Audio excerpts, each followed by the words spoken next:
It was an ordinary morning, but everything changed in that moment. My heart no longer beat with the same calm as before.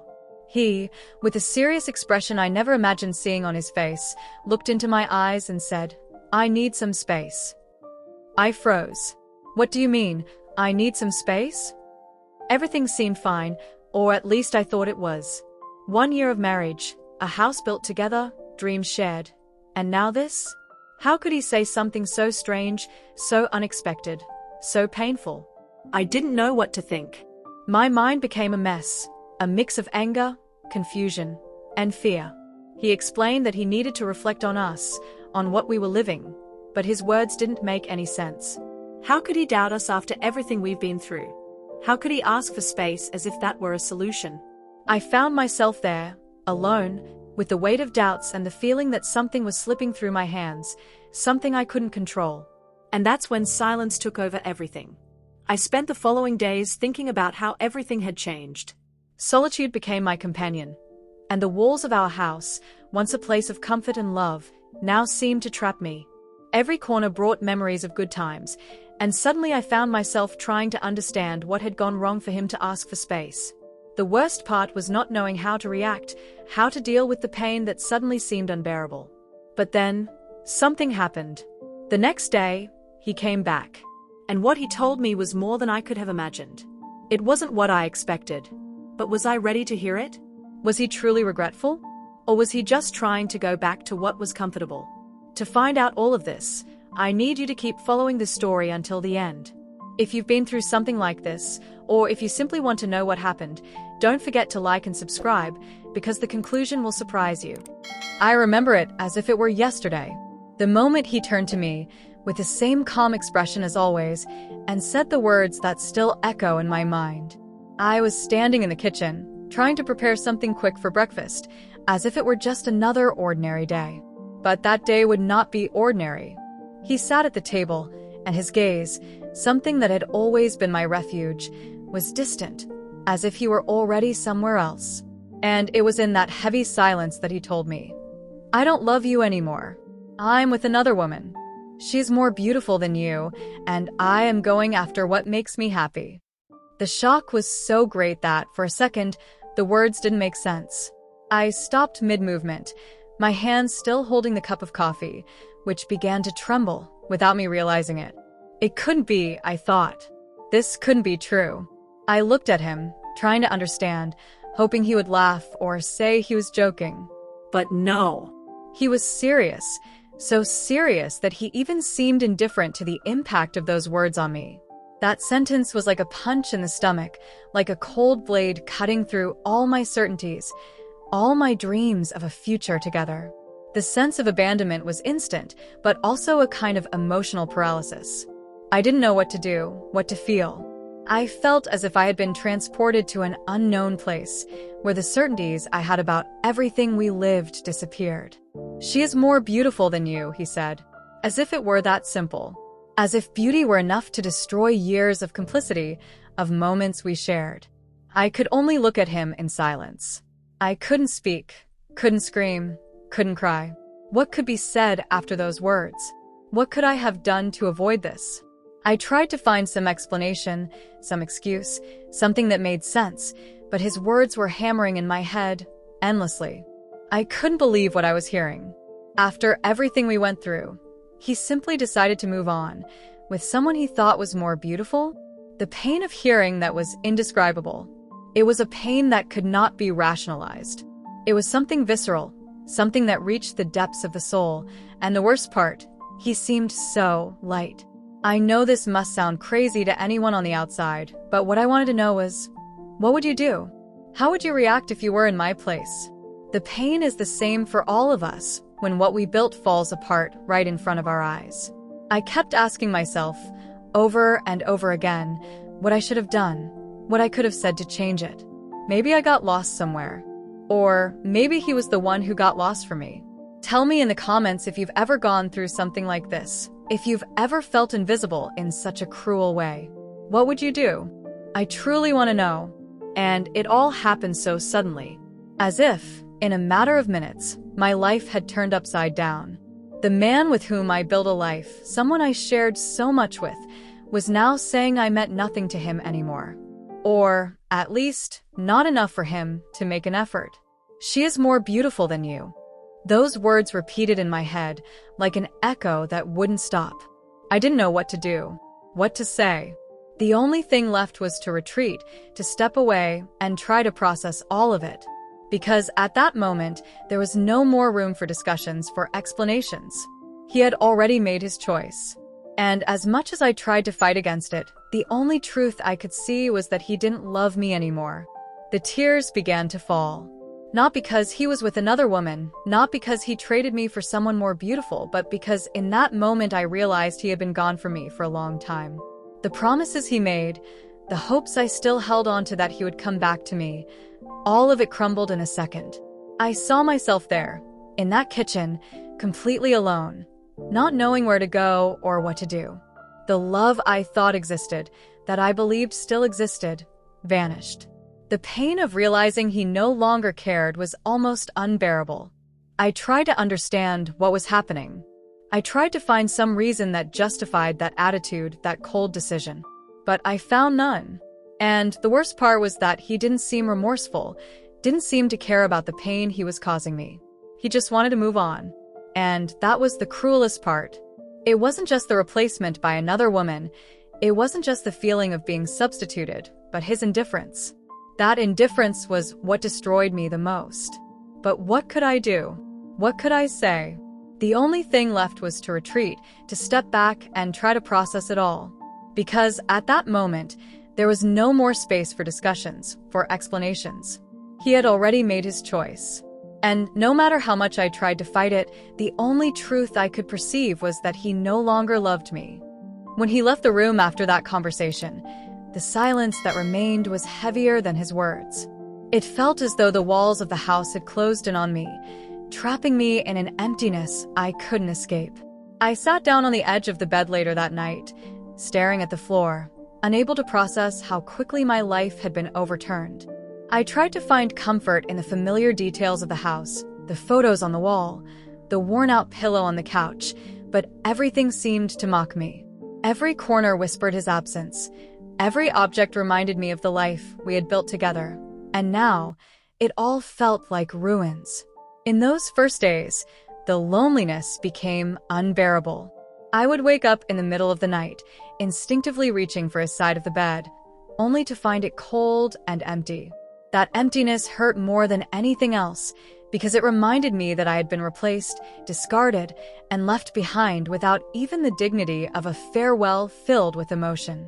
There was no fight, no pleading on his part, no hesitation, just his decision to leave me for someone else. It made me question everything about myself. I started to wonder if I had ever been enough for him, if all the moments we shared were genuine, or if he had been emotionally gone long before he confessed the truth. It was tormenting to replay conversations, to analyze small gestures, to search for the clues I had missed. Maybe I had chosen not to see them. Maybe I had blinded myself with hope, convincing myself that love could withstand distance, silence, or indifference. Now, in the aftermath, I was left with nothing but questions. The days blurred together in an exhausting cycle of pain. I avoided mirrors because every time I looked at myself, I could hear his words echoing. She is more beautiful than you. Those words became a poison, corroding my self-worth, making me doubt every detail about my body, my face, my presence. I would stand in front of the mirror, studying the lines on my skin, the tiredness in my eyes, and I could not stop comparing myself to an image of a woman I had never even met. She wasn't real to me, but she haunted me more than any ghost ever could. And what hurt the most was not just being replaced, but realizing that he didn't even try to soften the blow. His indifference carried more cruelty than anger ever could. He left me feeling invisible, as if the years I had given, the sacrifices I had made, the love I poured into us had all been erased in an instant. In my solitude, I tried to hold on to something, anything, that could help me make sense of it. I prayed at night, whispering questions into the dark, but the silence only echoed back. I thought about calling friends, about telling them what had happened, but every time I picked up the phone, I froze. How could I explain this without sounding pathetic? How could I make them understand the hollow space that had opened inside me? I was ashamed of being abandoned, ashamed of not being enough, ashamed of still loving someone who had already chosen another path. Loneliness is not just the absence of someone's presence.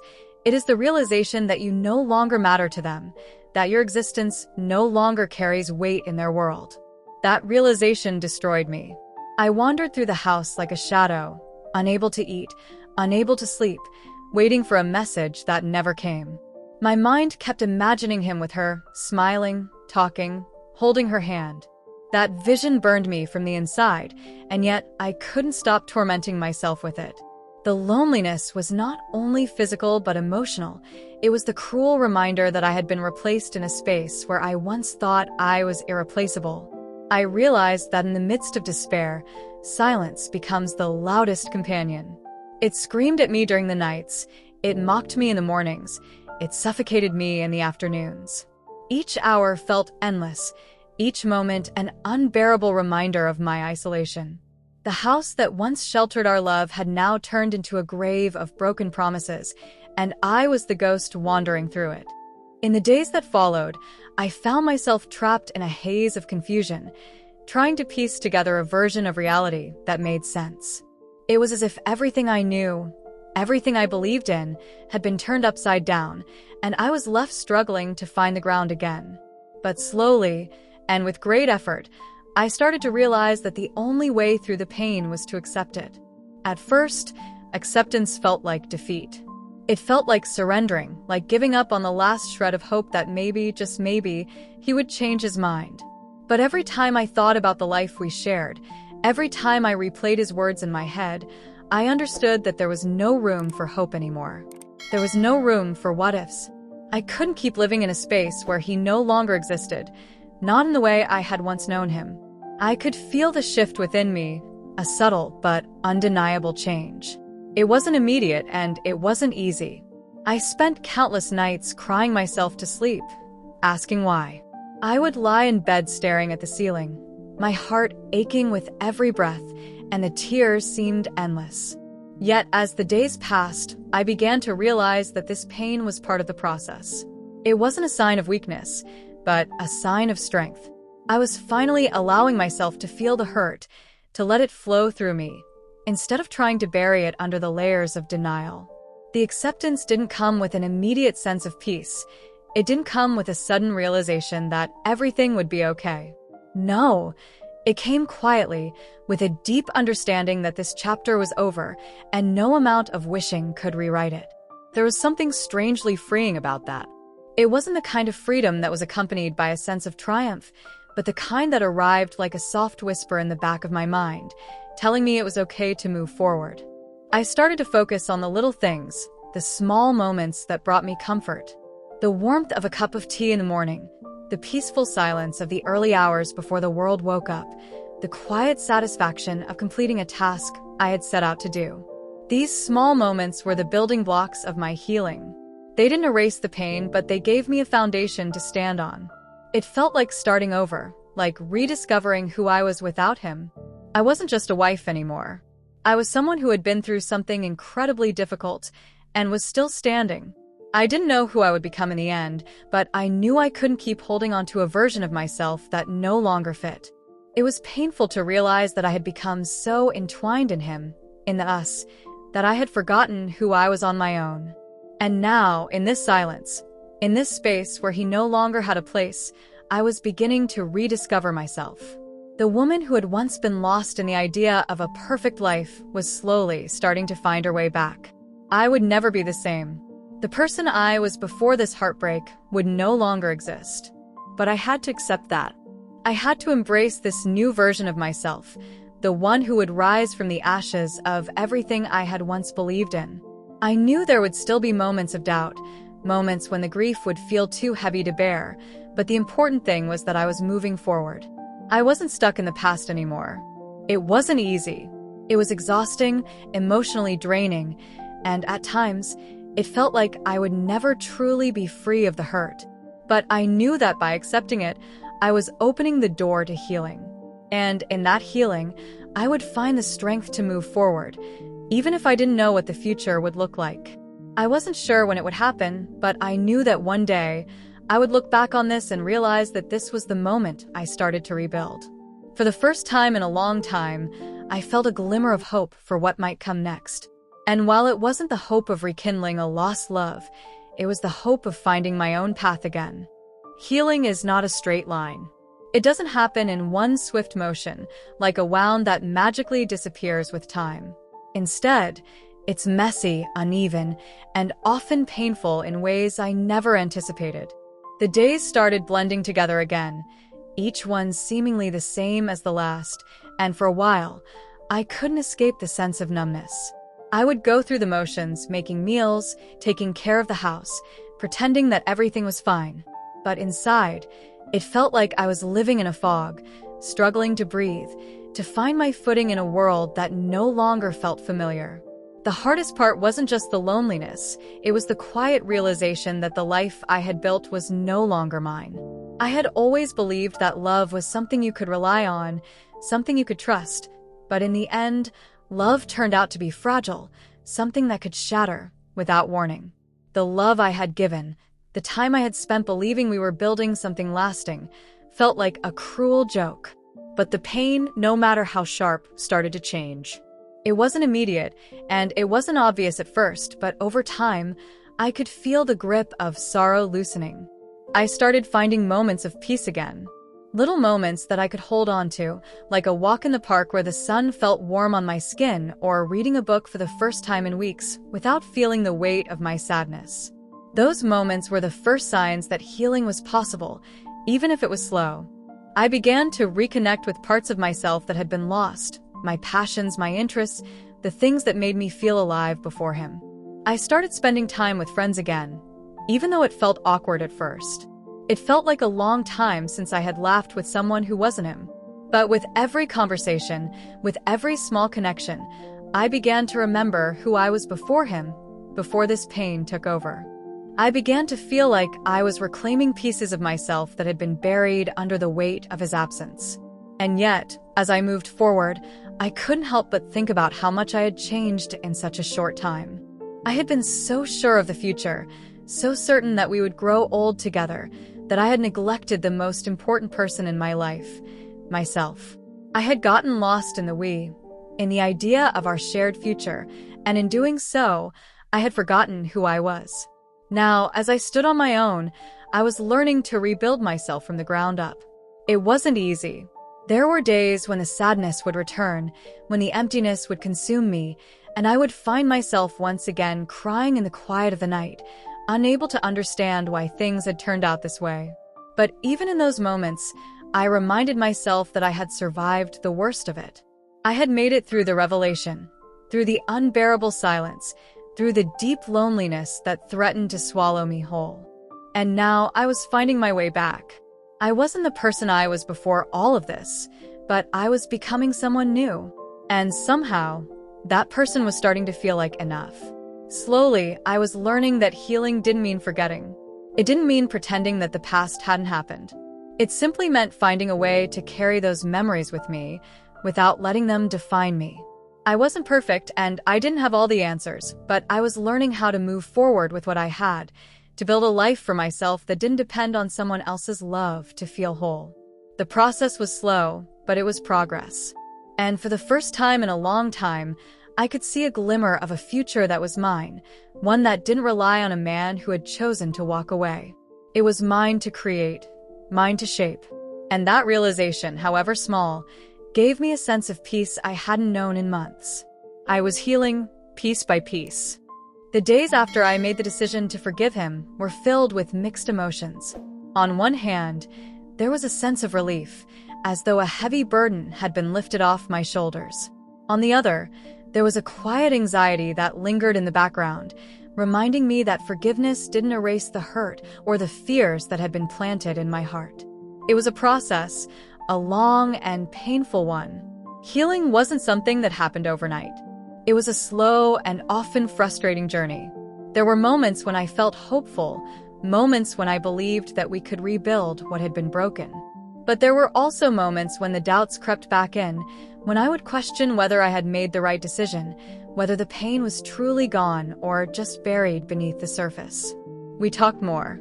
We opened up to each other in ways we hadn't before, and for the first time in a long time, I felt like we were actually listening to one another. It was a strange feeling to be vulnerable with him again, to let my guard down and trust that he wouldn't hurt me like he had before. But that was the key, wasn't it? Trust. Trust that had been shattered, and now, little by little, we had to work together to rebuild it.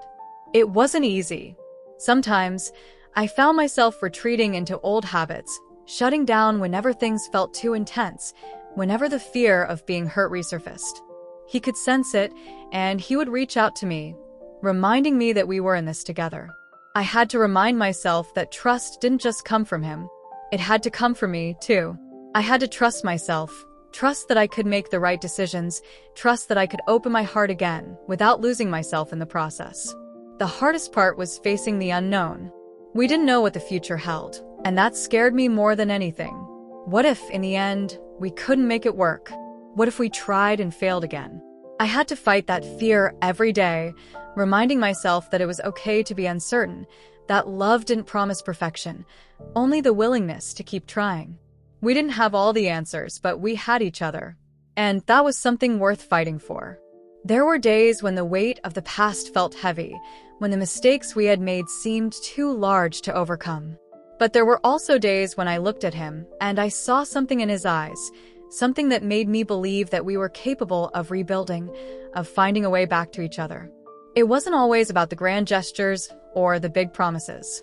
Sometimes it was the little things, the way he would hold my hand when I felt unsure, the way he would reassure me with a simple touch or a kind word. Those small moments made all the difference. I began to see the man in front of me not as the person who had left, but as the one who was now willing to stay, to fight for us. And that made all the difference. Slowly, I started to let go of the fear. Slowly, I started to trust him again. And with that trust came the possibility of something new, something better. It wasn't going to be easy. It wasn't going to be perfect, but it was worth it. We were worth it.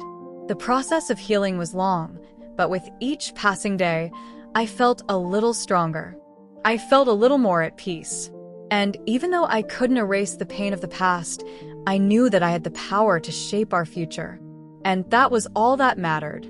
As the weeks passed, something began to shift between us. The healing wasn't instant, and it certainly wasn't perfect, but it was real. Slowly, the walls we had built around our hearts began to crumble. I could feel the distance between us narrowing, day by day. There were still moments of doubt, still days when the past would rear its ugly head, but we had both made a commitment to move forward, together. It wasn't just about what we had gone through, it was about what we were willing to build now. The trust we had started to rebuild wasn't flawless, but it was enough to keep us moving forward. And that was all we could ask for. We learned to take things one step at a time. We learned to listen to each other, to communicate in a way we never had before. The small things that we used to take for granted, holding hands, sharing a laugh, or simply being present, became the foundation of our relationship again. Every day felt like a small victory. Every day felt like we were creating something new, something stronger, something that was ours. And yet, even in the quiet moments, the fear still lingered. It was always there, waiting in the background, reminding me of the fragility of love. I had to push it aside, to tell myself that no matter how uncertain the future seemed, we were still here, still fighting for each other. And that was enough. We both knew that our past was a part of us, but it didn't define us. What defined us now was our willingness to grow, to learn, to adapt. We weren't the same people we were before the struggles, before the pain. We had changed, but that change wasn't a sign of weakness. It was a sign of strength. We had both faced our fears, our insecurities, and together, we had chosen to move forward. It was scary, uncertain, and sometimes overwhelming, but it was also beautiful. The thought of the future didn't seem so daunting anymore. I no longer feared what might come because I knew that whatever happened, we had each other. We had love, we had hope, and we had the strength to face anything. And that, to me, was enough. I looked at him, and for the first time in a long time, I truly believed that we had a future. Not a perfect future, not an easy one, but one that was worth fighting for. The road ahead wasn't clear, but it didn't need to be. We would walk it together, hand in hand, knowing that no matter what came our way, we would face it as a team. And that made all the difference. If you've ever been in a situation where you had to forgive someone, where you had to choose whether to move forward or walk away, I'd love to hear your story. Share your thoughts in the comments below. How did you handle it? What did you learn from it? Your story might be the one that helps someone else who's struggling with the same decision. And if you're moved by this story, don't forget to subscribe to the channel to stay updated on more emotional journeys like this one. Trust me, you won't want to miss what's coming next. And don't forget to check out the playlist in the comments below. There are some incredible stories waiting for you.